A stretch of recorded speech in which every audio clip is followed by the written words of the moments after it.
de tous les malades, qu'Akadosh Baruch Hu fasse que leur situation s'améliore immédiatement et qu'ils puissent rentrer en bonne santé chez eux.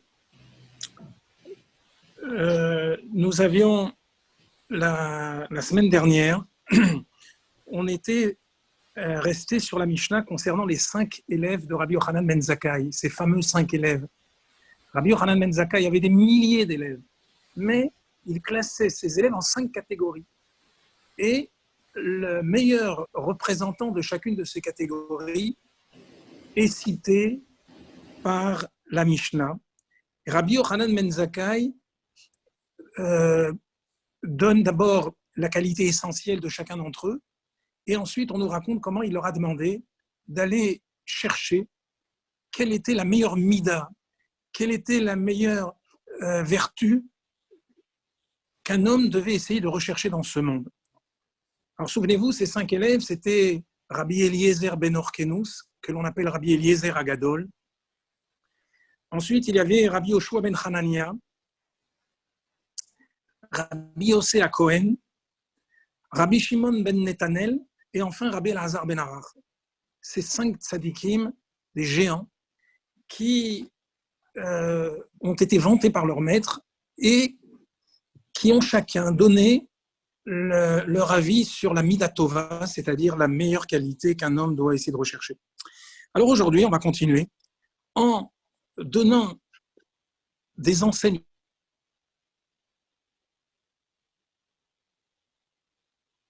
Vous avez l'habitude de recommander certaines vertus. C'est ce que nous allons voir maintenant. Rabbi Eliezer Omer. Rabbi Eliezer dit que l'honneur de ton ami te soit aussi cher que le tien. Ne sois pas facile à te mettre en colère. Fais tchouva un jour avant ta mort.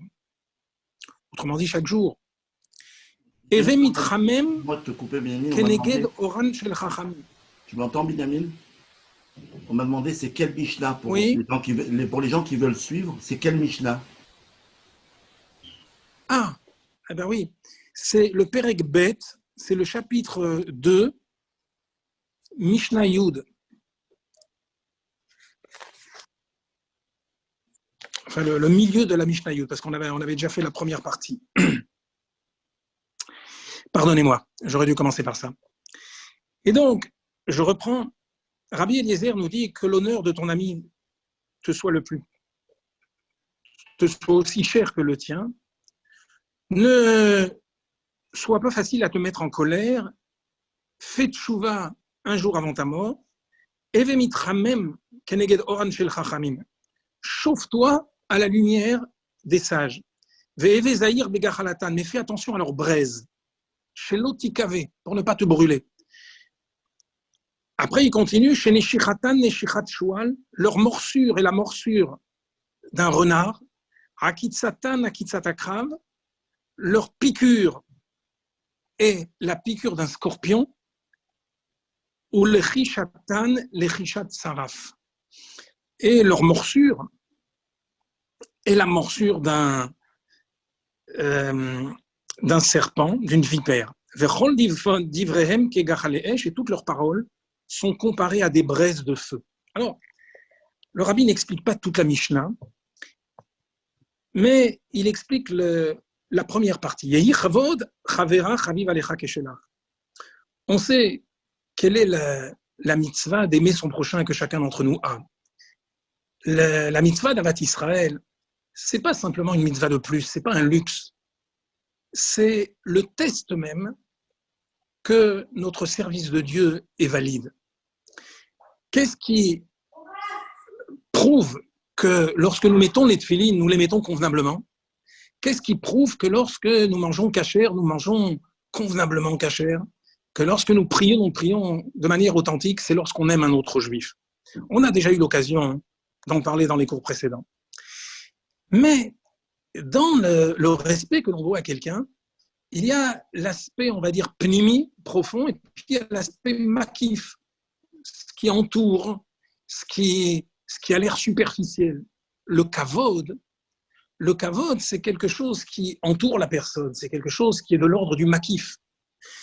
Eh bien, vient Rabbi Eliezer nous dire, non seulement on doit montrer de l'amour à un juif dans ce qui touche au pnimi, c'est-à-dire ce qui touche aux choses profondes, comme le fait de l'aider concrètement, de lui enseigner la Torah, de lui montrer notre amitié, même dans les choses qui paraissent un petit peu superficielles, comme par exemple lui faire des honneurs, la forme avec laquelle on va s'adresser à lui. Eh bien, vient ici Rabbi Eliezer nous dire que même dans cet aspect, on va dire un peu superficiel, de l'amour que l'on porte à notre ami, on doit faire attention. Que l'honneur de ton ami te soit aussi cher que le tien.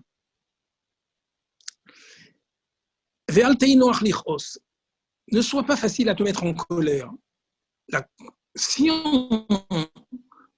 on veut toujours pouvoir avoir du respect pour quelqu'un, il faut éloigner le plus loin possible de nous la notion de colère. On sait combien nos sages ont comparé la colère à l'idolâtrie. Se mettre en colère sur quelqu'un, ça veut dire quoi? Ça veut dire le rendre responsable de ce qui nous est arrivé, d'un ennui qui nous serait arrivé. On se met en colère contre quelqu'un parce qu'on lui attribue le mal qui nous a été fait. Or, ceci, c'est véritablement de l'idolâtrie. Pourquoi? Parce que chacun d'entre nous doit savoir qu'on n'a pas de libre arbitre sur un juif. Lorsque il nous arrive un ennui dans l'existence, on doit savoir que cet ennui vient de Dieu. Alors vous allez me dire, s'il vient de Dieu, alors où est la responsabilité de celui qui nous a fait du mal? Pourquoi est-ce qu'il faut le punir? Alors, nos sages répondent en disant, la culpabilité de l'homme qui nous a fait du mal, c'est que Megal Gilin Zechut al Yede Zakai ou Megal Gilin Chova al Yede Chayav. Nos sages nous disent que Dieu fait rouler, comprenez par là, fait arriver un bon événement par quelqu'un de méritant, et il fait arriver une chose négative par quelqu'un qui est coupable, par quelqu'un qui lui-même n'a pas une bonne attitude. Donc, si par exemple Dieu préserve, quelqu'un écrase, Dieu nous en préserve, quelqu'un dans la rue, nous devons avoir la conviction totale que si cette personne a eu cet accident, c'est parce que Dieu l'a voulu. Parce qu'on n'a pas de libre arbitre sur un juif. On a difficilement de libre arbitre sur soi-même, mais sûrement pas sur un autre juif. Donc personne n'a le pouvoir de décréter un mal qui pourrait arriver sur un juif. Quelle est la culpabilité maintenant de celui qui a causé l'accident? C'est que malheureusement, si c'est passé par lui, si ce sale boulot a été fait par lui, c'est que c'est quelqu'un malheureusement de répréhensible. Ainsi donc, se mettre en colère sur un juif parce qu'on a été victime d'un ennui, si toute notre colère tend à vouloir montrer que c'est lui le responsable de notre malheur, de notre problème, alors c'est Avodah Zara. Ça veut dire qu'on a écarté Dieu. Ça veut dire qu'on n'a pas conscience que c'est Dieu qui dirige le monde.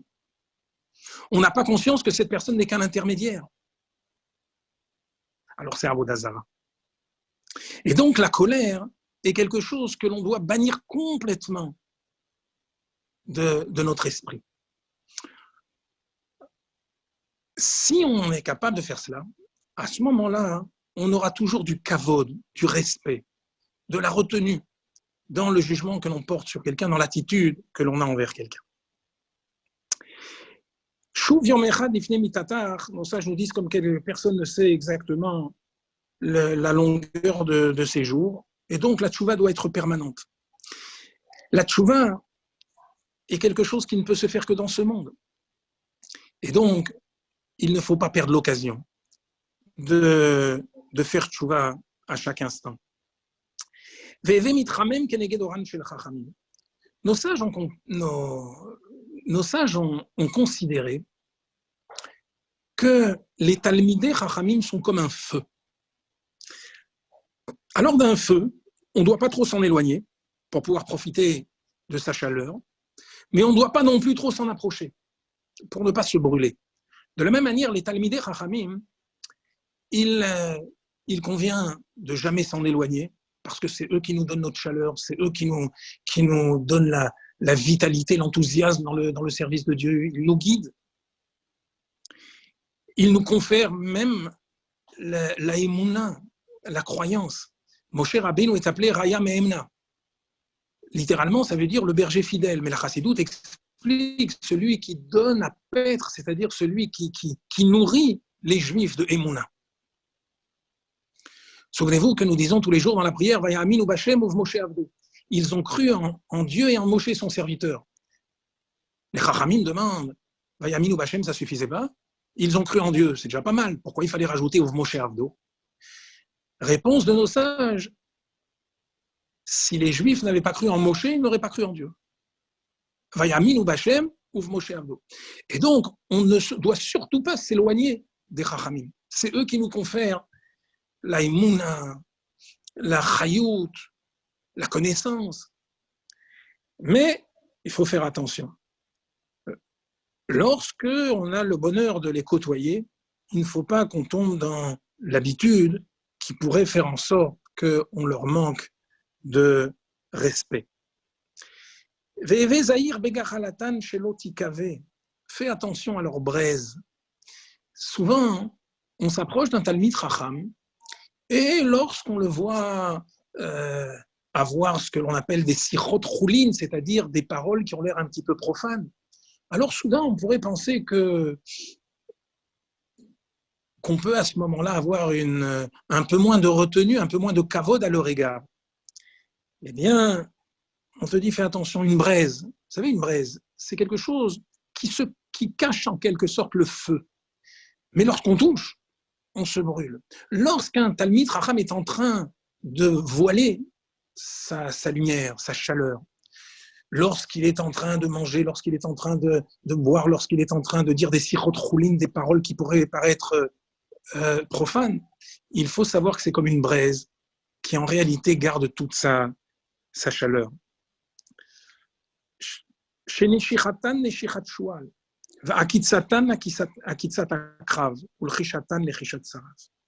Alors ici, on parle de morsure d'un renard, de la piqûre d'un scorpion et du venin de la vipère. De quoi s'agit-il? Eh bien, on doit faire très attention dans l'étude de la Torah, dans la transmission de la Torah. On doit faire attention à toujours transmettre la Torah de manière véritable, authentique.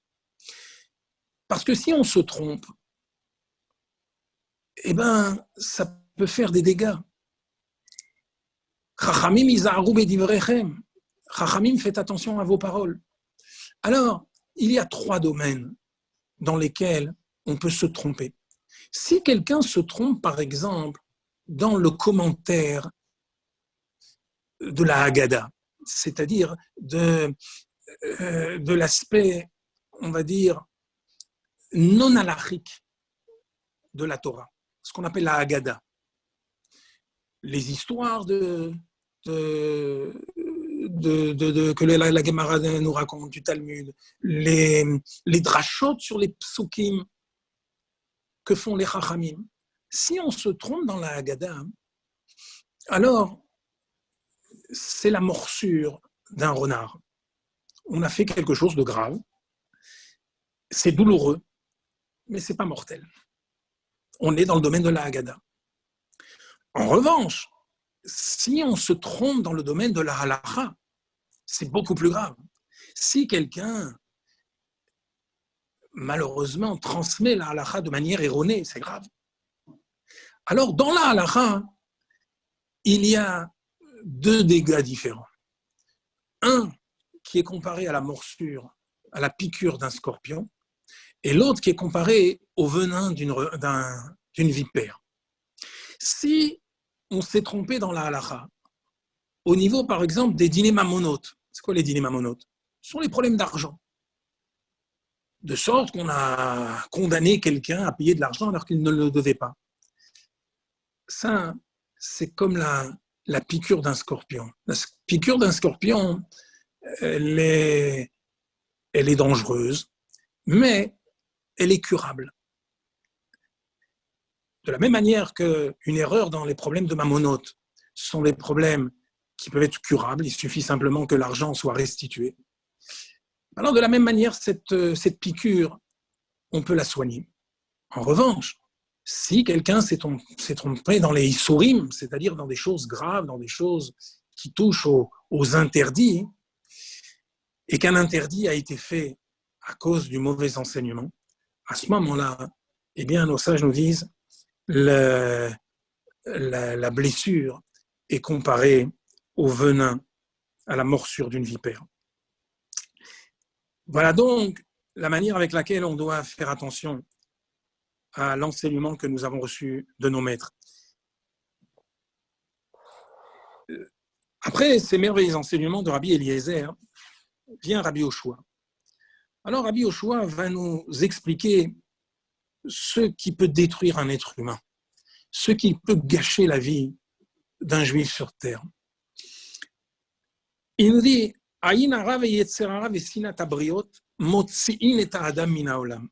le mauvais œil, le Yetzer Hara et la haine des créatures fait sortir l'homme du monde. Un juif est sur terre pour assurer Yishuvo Shel Olam, c'est-à-dire le bien-être du monde. Un juif, on l'a déjà dit plusieurs fois, n'est pas un être privé. Un juif est un être public. Un juif, c'est quelqu'un qui appartient à son peuple. Un juif, c'est quelqu'un qui fait partie de Mamlechet Kohanim Vegoy Kadosh, d'une nation de prêtres.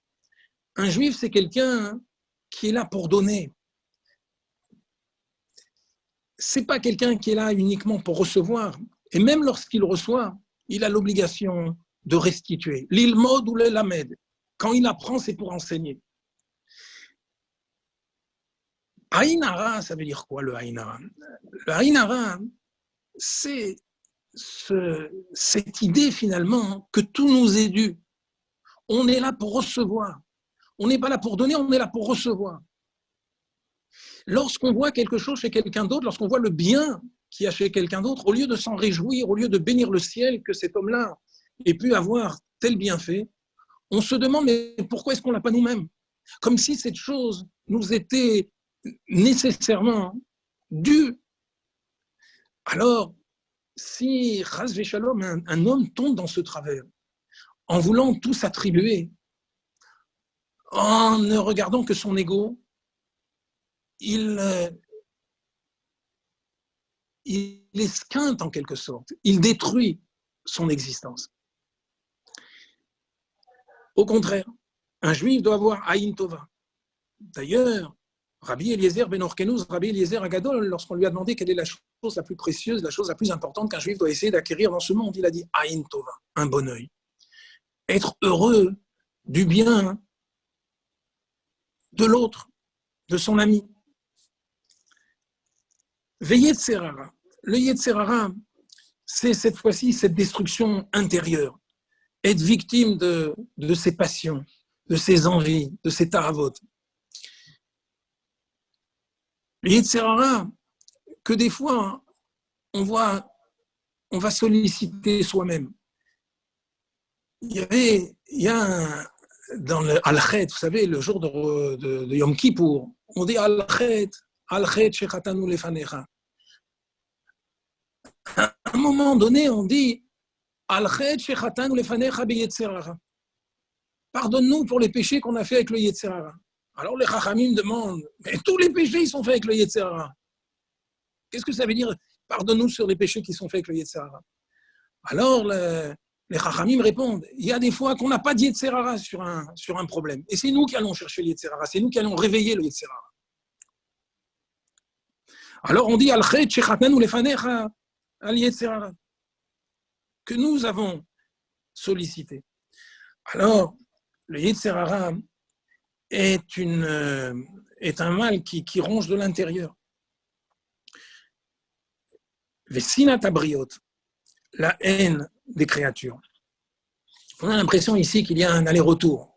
Le Aïn Hara, il vient de l'extérieur, ensuite il se confond avec notre mal intérieur, ensuite ce qu'on restitue, c'est Sinat Abriot, c'est-à-dire la haine des créatures, Dieu nous en préserve. Alors, chacun d'entre nous comprend que dans ce monde que Avat Israël, que l'amour du prochain, et l'amour du prochain désintéressé. Parce que lorsqu'on aime un ami,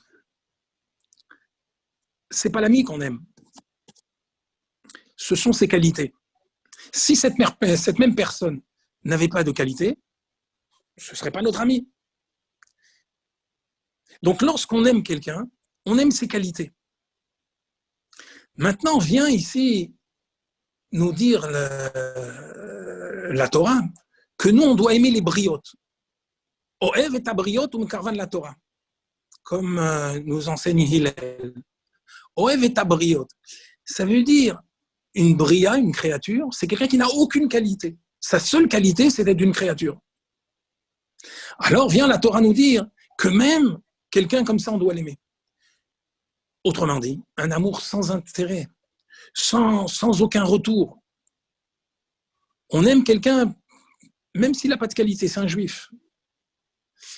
Alors on comprend que de la même manière que cet avat abriot, c'est la plus grande des valeurs qui existent dans le judaïsme, sinat abriot, la haine des créatures, motzi'in et adam min haolam, contribue à faire sortir l'homme du monde. Vient ensuite le troisième élève de Rabbi Yochanan ben Zakkai. Rabbi aussi, qu'est-ce qu'il dit? Rabbi aussi Omer, Yehi mamon chaverach chaviv alecha keshela. Que l'argent de ton ami te soit aussi cher que le tien. Ve'atken atzmach lilmod Torah. Arrange-toi toi-même afin de pouvoir étudier la Torah. She'eina yerushalach, car la Torah n'est pas ton usage. Ve'chol hayu leshem shamayim, et que toutes tes actions soient dirigées vers le ciel. Alors le rabbi pose beaucoup de questions sur cette Mishnah. D'abord, bien sûr qu'on n'a pas le droit de négliger l'argent de son ami. On n'a pas le droit de voler, on n'a pas le droit de tricher. Que vient faire cette injonction ici dans Pirkei Avot qui est censée nous élever au-delà de la stricte ligne du din? Pirkei Avot, c'est pour être un chassid, c'est-à-dire quelqu'un qui, bien entendu, respecte toutes les lois de la Torah, mais à qui on demande beaucoup plus. Alors le rabbi nous dit, mais il ne s'agit pas du tout ici de ne pas voler ou de ne pas tricher avec un juif. On nous dit, Yehi mamon chaverach chaviv alecha keshelach. Il faut que non seulement on ne prenne pas l'argent d'autrui, mais que son argent nous soit aussi cher que le sien. Ça, c'est une mida, mida trassidout. Quel est le sens profond de tout cela? Nos sages nous disent que Yaakov Avinu, lorsqu'il est revenu de chez Lavan pour aller en Eretz Israël, à un moment donné, il a dû traverser un fleuve. Vous vous souvenez? Le Yabok. Il a fait traverser toute sa famille avec toute sa richesse, avec tous ses biens, ses animaux. Et soudain, il a dit à sa famille, vous allez rester ici, moi je vais retraverser le fleuve parce que j'ai oublié un objet, quelques objets. Qu'est-ce qu'il avait oublié? Il avait oublié au campement précédent des pachim ktanim, des petites cruches. Alors, nos sages nous apprennent que chez les tzadikim, leur argent leur est plus cher que leur vie, que leur corps, plus exactement. Comment peut-on imaginer que quelques pachim ktanim, quelques petites cruches, aient fait en sorte que Yaakov Avinu ait été obligé de retraverser un fleuve avec tous les dangers que cela pouvait représenter de le faire tout seul? Et quel danger il a eu? Il a été agressé par un ange, et il a dû se battre toute une nuit, et il a été blessé. Donc, Yaakov Avinu a pris ce risque de traverser seul le fleuve pour des pachim ktanim. Pourquoi? Eh bien, parce que les tzadikim savent que dans chaque objet qui nous appartient, il y a des étincelles de divinité qu'il nous appartient d'élever. Ces objets, s'ils nous appartiennent à nous, s'ils font partie de notre chélek, c'est-à-dire de notre partie dans le monde, eh bien, c'est que ce sont des étincelles qui nous sont destinées. Il n'y a que nous qui pouvons les élever. Pourquoi est-ce que ce verre doit être raviv? Pourquoi est-ce qu'il doit être chéri, il doit être aimé? Parce que s'il est là, c'est qu'il y a une étincelle de divinité qu'il m'appartient d'élever. Alors, ce raisonnement que l'on s'applique à soi-même, on doit l'appliquer également aux autres. Lorsqu'un bien appartient à quelqu'un d'autre, on doit savoir que s'il lui appartient, c'est qu'il y a une étincelle de divinité qui ne peut être élevée que par la personne qui est en face de moi et qui possède cet objet-là. Et par conséquent, si c'est raviv, si on réalise toute la cherté, toute l'importance de cette étincelle de divinité qui doit être élevée, parce qu'en étant élevée, elle contribue au bien de l'humanité tout entière, elle approche l'avenue du Mashiach. Et donc, il est très important que cet objet reste dans la possession de cet homme-là et qu'il puisse l'élever tranquillement. S'il y a cela, bien sûr qu'il y aura le respect de la propriété d'autrui. Qu'est-ce que ça veut dire atken atzmach? C'est-à-dire arrange-toi toi-même pour étudier la Torah. On aurait dû dire efforce-toi, ishtadel atzmecha lilmod Torah. Atken, ça veut dire tu dois faire un tikkun, tu dois faire une réparation. Eh bien, c'est vrai qu'un petit peu plus tard dans la Mishnah, nous allons apprendre qu'il y a beaucoup de qualités qu'un homme doit acquérir avant de pouvoir étudier la Torah. Je vous demande pardon. Sarah? Il y a quelqu'un qui sonne. Pardonnez-moi. Et donc, ce qu'on est en train de dire ici, c'est que si quelqu'un veut étudier la Torah, il doit d'abord s'arranger lui-même, faire un tikkun. Or, nous apprendrons plus tard que dans les efforts que l'on doit faire pour étudier la Torah, il y a énormément de qualités humaines que l'on doit acquérir. C'est-à-dire des qualités humaines qui seules sont capables de nous permettre d'acquérir convenablement la Torah. Alors le Rabbi nous explique que Rabbi aussi a voulu ici nous donner 2 leçons dans Ahavat Israël. La première, que l'argent de ton ami te soit aussi cher que le tien. Et deuxièmement, arrange-toi, perfectionne-toi afin d'étudier la Torah. En te perfectionnant, tu vas acquérir des qualités humaines qui te permettront d'avoir beaucoup d'Ahavat Israël. Et maintenant, en 3e enseignement, eh bien, un enseignement vertical, celui-là.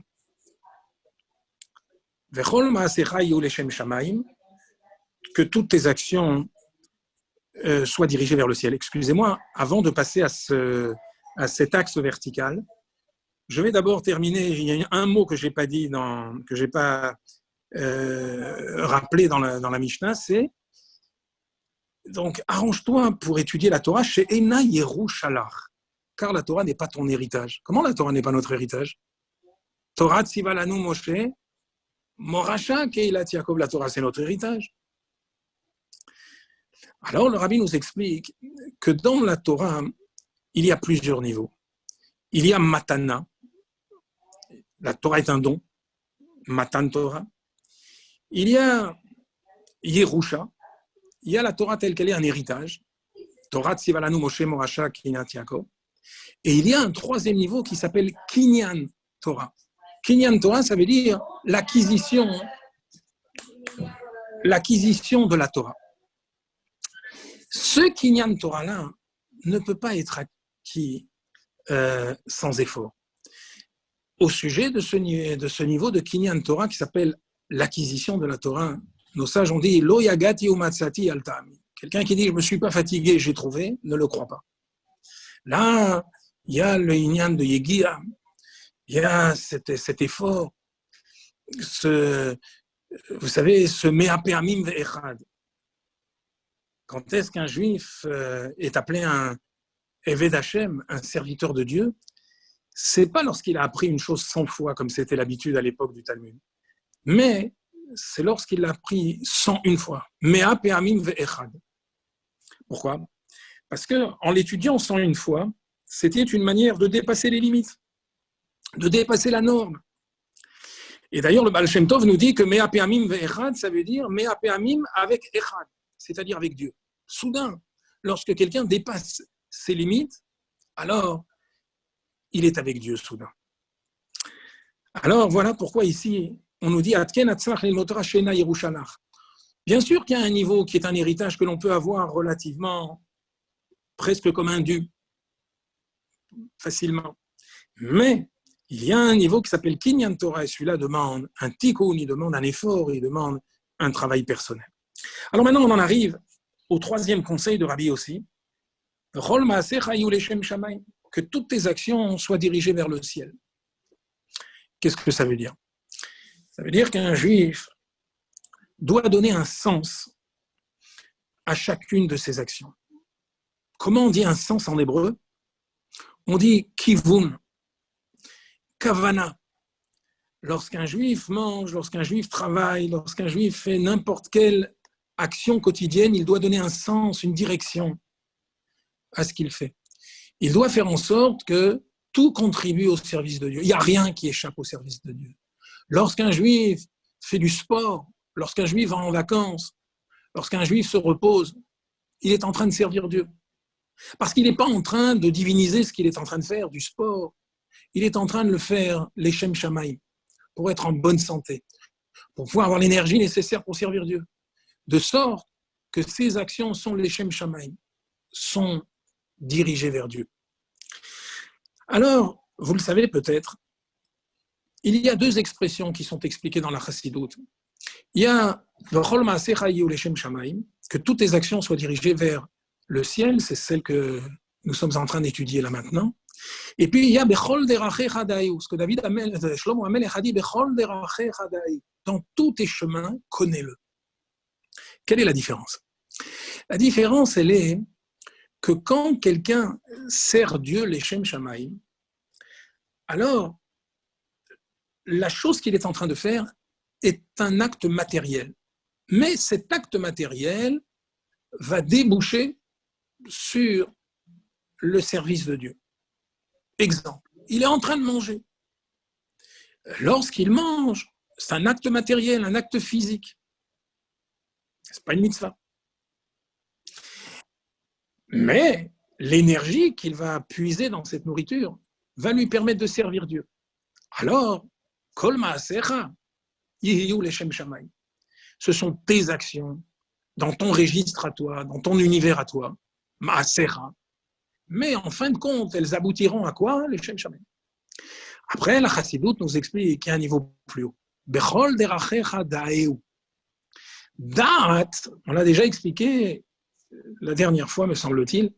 Da'at, c'est un niveau où non seulement on se dirige vers Dieu, on tend vers Dieu, mais on est lié, on est attaché à Dieu. Da'at, ça veut dire s'attacher. Ve Adam, Yada et Chava Ishto. Adam connut sa femme Chava. Ça veut dire que soudain, le juif, en faisant son action, est complètement lié à Kadosh Baruch Hu. Exemple. Par exemple, lorsqu'un juif mange Shabbat. Tout à l'heure, on a parlé de manger dans la semaine. Maintenant, un juif, il mange Shabbat. Quand il mange Shabbat, ce n'est pas un acte physique, c'est une mitzvah. Alors, il se peut que même en semaine, un juif arrive à ce niveau de Bechol derachecha da'eu. C'est-à-dire qu'il arrive à se hisser au niveau où chacune de ses actions ne sont pas simplement destinées au service de Dieu, mais font partie du service de Dieu. Pourquoi? Parce qu'à cet instant, il est attaché, il est complètement lié à Dieu. Alors le Rabbi nous dit que ces deux manières de servir Dieu correspondent à deux manières de concevoir le monde. C'est marqué Kel Deot Hashem. Kel Deot Hashem. Dieu est un Dieu de connaissance, mais au pluriel. Il y a deux manières de connaître Dieu. Il y a Da'at Tarton, il y a Da'at Elyon. Il y a une manière inférieure et une manière supérieure. C'est quoi Da'at Tarton? Da'at Tarton, c'est de considérer, vous savez, on dit que le monde a été créé Yesh Me'ain. Yesh Me'ain. Ex nihilo. Un existant à partir du néant. Alors il y a une manière de se dire que ça, ce monde, il est Yesh. Ça, c'est un existant. Ce verre-là, il existe. Je le tiens. L'origine de ce verre, c'est quoi? C'est le Haïn, c'est Dieu. Comme on dit, Me'aïn yavo ezri, d'où viendrait mon aide? On veut parler de Dieu. Donc, Dat Tarton, c'est de considérer que le monde existe, le monde a une existence. Dieu, lui, c'est le contraire de l'existence. C'est tout ce qui n'est pas physique, tout ce qui n'est pas matériel, tout ce qui n'est pas limité. Après, il y a Da'at Elyon. Da'at Elyon, c'est exactement le contraire. Le seul Yesh, le seul existant, c'est Akadosh Baruch Hu. Lui, c'est le Yesh Amiti. Il n'y a que lui qui existe. Einod Milvado, il n'y a rien en dehors de lui. Le monde, c'est Aïn. Le monde, il n'existe pas. Le monde, c'est rien. Le monde, il est Aïn Ve'efes. Alors, quelqu'un qui a Da'at Tarton, quelqu'un qui réfléchit de la première manière en donnant au monde une consistance, alors lui, il va servir Dieu, les Shem Shamaim, Kol Ma'asechai ou les Shem Shamaim. Lui, il a ses actions à lui. La seule chose qu'il fait, c'est qu'il les dirige vers Akadosh Baruch Hu, mais son action reste une action physique, une action matérielle qui lui appartient. En revanche, quelqu'un qui a conscience qu'il n'y a que Dieu qui existe, que le monde n'a pas d'existence. Le monde n'existe pas parce que son existence est due à une cause, à Kadosh Baruch Hu. Une existence qui est due à une cause, alors ce n'est pas une vraie existence. Elle n'existe pas par elle-même. Dans ces conditions, puisque le monde n'existe pas, tout appartient à Dieu, alors même c'est à ce moment-là, dans chacun de ces chemins, il est lié avec Akadosh Baruch Hu. Et donc, Rabbi aussi ne nous a enseigné que la première façon, parce que le Pirkei Avot s'adresse à chacun d'entre nous, à tous les Juifs, quel que soit leur niveau de connaissance. Mais la Chassidoute, cependant, nous explique qu'il y a un niveau encore plus haut, celui de Bechol Derachecha Dayu. Vient ensuite le quatrième élève de Rabbi Yochanan ben Zakkai. Rabbi Shimon Omer, Eve Zahir Bekriyat Shema ou Vitfila. Fais attention à la lecture du schéma et à la prière.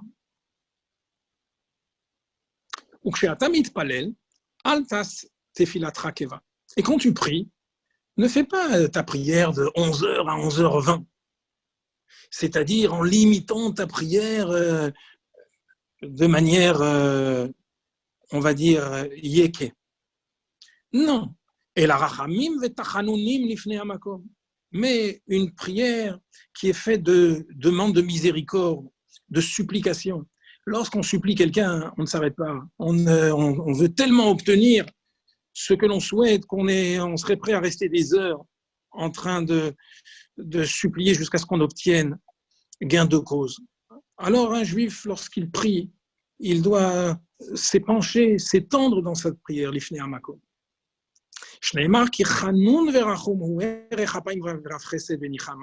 Kadosh Baruch Hu est gracieux, il est bon, long à la colère, plein de bonté et prêt à pardonner le mal. Et ensuite, Rabbi Shimon termine en disant, ne sois pas un rachat à tes yeux. Quel est le lien entre tous ces enseignements? Et surtout, ce qui nous étonne ici, c'est que cette Mishnah est donc signée par Rabbi Shimon Stam. Rabbi Shimon Stam. Or, nos sages nous expliquent que lorsqu'on dit Rabbi Shimon, eh bien, Rabbi Shimon Stam, c'est Rabbi Shimon Bar Yochai. Eh bien, le Rabbi nous explique que si ici, cette Mishnah est citée au nom de Rabbi Shimon, c'est qu'on a voulu faire une comparaison entre Rabbi Shimon ben Netanel, qui lui s'exprime dans cette Mishnah, et Rabbi Shimon Bar Yochai. Quelle était la qualité de Rabbi Shimon Bar Yochai? Vous le savez sans doute. Torato umanuto. La Torah était son métier. C'est-à-dire que c'était un tzaddik qui ne s'arrêtait pas nécessairement pour dire le Kriyat Shema ou pour faire la tfila. De temps en temps, il arrivait à ces tzaddikim d'interrompre leur étude de la Torah pour prier. Et donc, pourquoi? Parce que Aosek be mitzvah, patour mina mitzvah. Quelqu'un qui fait une mitzvah, il n'est pas patour d'une autre. Or, le limud à Torah est une mitzvah, vous le savez, Talmud Torah keneged kulam. Alors, Rabbi Shimon s'adresse à ses élèves et il leur dit, c'est vrai que moi je ne fais pas toujours attention au schéma et à la tfila, mais vous, Eve Zahir de Kriyat Shema ou tfila, faites attention au Kriyat Shema et à la tfila. Vous ne vous arrogez pas en quelque sorte le droit de vous considérer comme Torato Manuto, comme quelqu'un dont la Torah est le métier. Ensuite, il s'adresse à ses amis. Donc d'abord, il s'est adressé à ses élèves. Maintenant, il s'adresse à ses chaverim. Vous qui êtes comme moi, quand de temps en temps vous vous mettez à prier, ne faites pas de votre prière quelque chose de limité, de fixe. Mais si vous avez l'opportunité de prier, alors priez bien, largement. Alors, le rabbi nous explique que Rabbi Shimon utilise l'expression Eve Zahir bi Kriyat Shema. Zahir, ça veut dire quoi? Ça veut dire qu'il faut faire briller le Kriyat Shema. Un juif, lorsqu'il fait le Kriyat Shema, doit essayer de méditer à la profondeur de ces versets qui constituent la profession de foi d'un juif. Ve'afta et Hashem Elokecha bechol levavcha uvchol nafshecha uvchol meodecha. Au moins, méditer un petit peu à ces trois mots. Bechol levavcha, de tout ton cœur. Le Rabbi nous explique qu'est-ce qu'on doit réfléchir, qu'est-ce qu'on doit méditer au moment où on dit bechol levavcha, tu aimeras ton Dieu de tout ton cœur. On connaît le pshat de Rashi qui nous dit bechol levavcha, c'est-à-dire il y a deux bêtes, normalement le cœur n'a qu'un bête, on dit libra, ton cœur, levafra, c'est bishnei yetzarecha. Il faut aimer Dieu avec le yetzer tov et le yetzer hara. Alors le Rabbi nous explique qu'il est écrit dans la Torah, Hine natati lefanecha et hachaim ve'et hatov ve'et hamavet ve'et hara ubachachta bachaim. C'est marqué. Dieu dit, j'ai mis devant toi la vie et le bien, la mort et le mal, mais tu choisiras le bien, tu choisiras la vie. Alors le rabbi pose la question, il dit, mais quel est l'homme qui va choisir autre chose que la vie? Qu'est-ce que ça veut dire, ubacharta bachaim? Bien sûr, un juif va choisir la vie. Alors le rabbi explique que ce passouk ne veut pas dire simplement la vie physique. Le rabbi nous explique que dans chaque objet physique, il y a l'aspect matériel et il y a la vitalité spirituelle. Il y a le plaisir matériel que l'on peut tirer de cette chose physique et il y a le plaisir spirituel que l'on peut tirer de cette chose ou de cet événement. Alors, ce que la Torah veut nous dire, c'est ubacharta bachaim. Choisis la vie, la véritable vie, c'est-à-dire la spiritualité qu'il y a dans chaque chose. Pourquoi est-ce que tu vas choisir la grossièreté? Pourquoi tu vas choisir le matériel? Tu as les deux devant toi. Ubacharta bachaim. Choisis le spirituel, ce qui est éternel, ce qui te conférera en vérité un véritable plaisir. Quelle est la différence qu'il y a entre un plaisir matériel et un plaisir spirituel? C'est qu'un plaisir matériel ne satisfait jamais. Pourquoi? Parce que quand quelqu'un a eu un plaisir matériel, il veut maintenant le double. Miché Shlomane, Rotse Mataim. Celui qui a 100, il veut 200. Et celui qui a 200, il veut 400. Autrement dit, le plaisir matériel n'amène que la frustration. Par contre, le plaisir spirituel, il amène la sérénité, la shlemut. Demandez à quelqu'un qui est assis à la table de Shabbat il y a son épouse, ses enfants, autour de la table, avec une nappe blanche, avec les bougies qui sont en train de briller. Demandez-lui à ce juif s'il veut le double. Il ne veut pas le double, il est béchlemout, il est content, il est comblé. À cet instant-là, il ne refusera pas le double, mais à cet instant, il est comblé. C'est ça la différence. Alors, on vient et on dit à un juif, choisis le bon. Essaye de convaincre même ton Yetzerara qu'en réalité, la véritable vie d'un objet matériel, d'une situation, c'est son côté spirituel. Et on doit faire comprendre que aussi bien le matériel que le spirituel, en réalité, viennent tous du Oren Sof, c'est-à-dire de la lumière infinie de Dieu qui crée les mondes. Alors, ça, c'est Bechol Levavra. Qu'est-ce que ça veut dire Bechol Nafshecha? Bechol Nafshecha, le Rabbi nous dit, vous savez qu'on a une âme. Cette âme, elle est constituée de 613 niveaux. Il y a 248 mitzvot positifs, 365 négatifs, 248 membres, 365 vaisseaux. Eh bien, lorsqu'un juif fait une mitzvah, il attire une lumière qui aurait dû pénétrer l'un de ses membres. Lorsqu'il fait une des 248 mitzvot positives, alors il aurait dû éclairer un des 248 membres de son corps. Et lorsqu'il a observé une mitzvah négative, de la même manière. Cependant, cette lumière-là ne descend pas nécessairement, n'est pas attirée concrètement en nous. Quand est-ce qu'elle peut l'être? C'est quand il y a Bechol Levavra.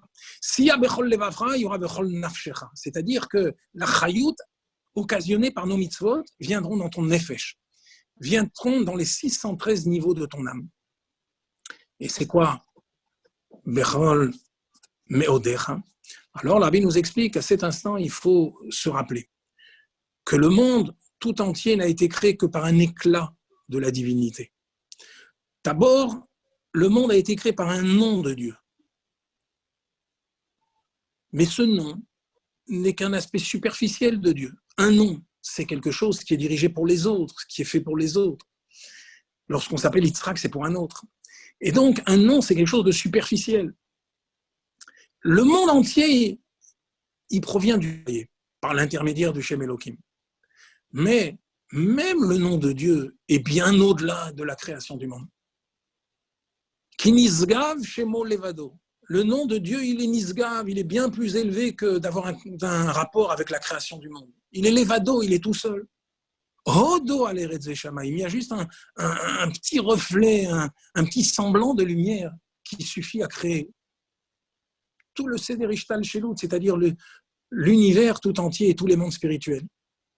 Quand un juif réfléchit que tous les mondes ne sont créés que par un petit reflet, alors soudain, il a une envie de s'attacher à la source infinie de ce reflet. C'est un petit peu, vous savez, comme quelqu'un, il a un dépôt entier de bijoux. Mais il vous en montre un, vous savez, il vous en montre un juste pour vous donner le goût. Waouh! Quand vous voyez la beauté de ce bijou, vous dites, mais montre-moi tout ce que tu as. J'aimerais voir l'immensité, la beauté de ce que tu possèdes. Alors, lorsqu'un juif réfléchit que le monde entier vient de Hodo Aleretz Veshamayim, d'une parcelle de la divinité, alors soudain, il a envie de se lier à l'infini, il a envie de sortir de ses limites. Soudain, il a envie de servir Dieu de tous ses pouvoirs, de tous ses moyens. Alors, Eve Zahir, Bekriyat Shema, fait briller le Kriyat Shema. Mon cher Gégé, comme je n'ai pas de montre, est-ce que tu peux m'avertir lorsque l'heure est passée? Je ne voudrais pas non plus... Là, tu peux. Tu en as pour combien de temps? 10 minutes? Non, c'est toi qui me dis l'heure qu'il est parce que j'ai pas d'heure. Il est chez nous 18h, c'est-à-dire 17h chez vous. D'accord. Donc, j'ai épuisé le temps qui m'était dû. Alors, je vais terminer en 2 minutes. Je vais quand même terminer rapidement le... Oui, non, mais il n'y a rien de pressé parce que le prochain cours, il n'est que dans 3/4 d'heure. Ok. Ok. Alors, fais briller le Kriyat Shema. Et ensuite, vient, et on terminera là-dessus, le dernier enseignement de Rabbi Shimon. Il dit, Alti Racha bifnei atzmach, ne sois pas un rachat devant toi-même, à tes yeux. Vous savez que la qualité de Rabbi Shimon, c'était de pouvoir apporter le pardon au monde entier. Il avait l'habitude de dire que si le monde ne doit tenir que sur un tzaddik, une seule personne, c'est moi. Il disait, s'il en faut deux, c'est mon fils et moi, et s'il y en a une seule, c'est moi-même. Et donc, Rabbi Shimon, il était poter et kol haolam kulo min hadin, c'est-à-dire il était capable d'exempter le monde entier du din. Alors, Rabbi Shimon ben Netanel, qui se fait appeler ici Rabbi Shimon, parce que justement il est comparé à Rabbi Shimon bar Yochai, lui aussi, s'adresse à quelqu'un qui pourrait se décourager, quelqu'un qui est un rachat, quelqu'un qui pourrait se dire à quoi bon. De toute façon, je suis tombé tellement bas que je n'ai aucun espoir.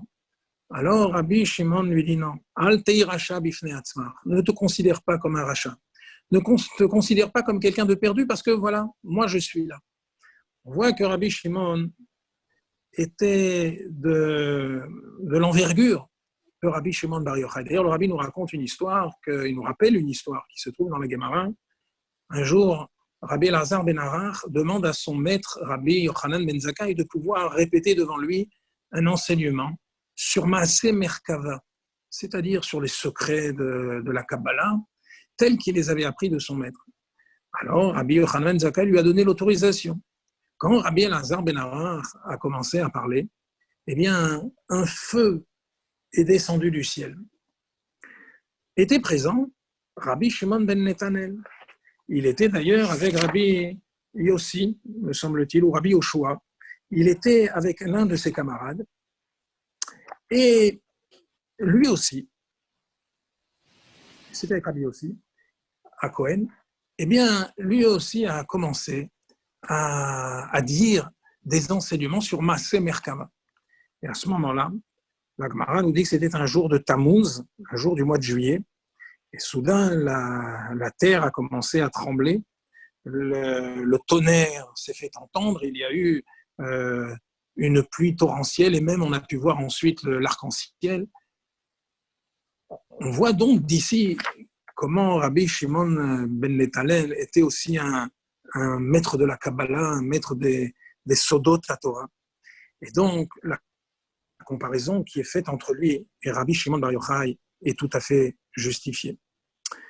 Alors, nous continuerons, Mirtze Hashem, peut-être demain, le dernier élève, Rabbi Elazar ben Arach. Et je vous souhaite à tous...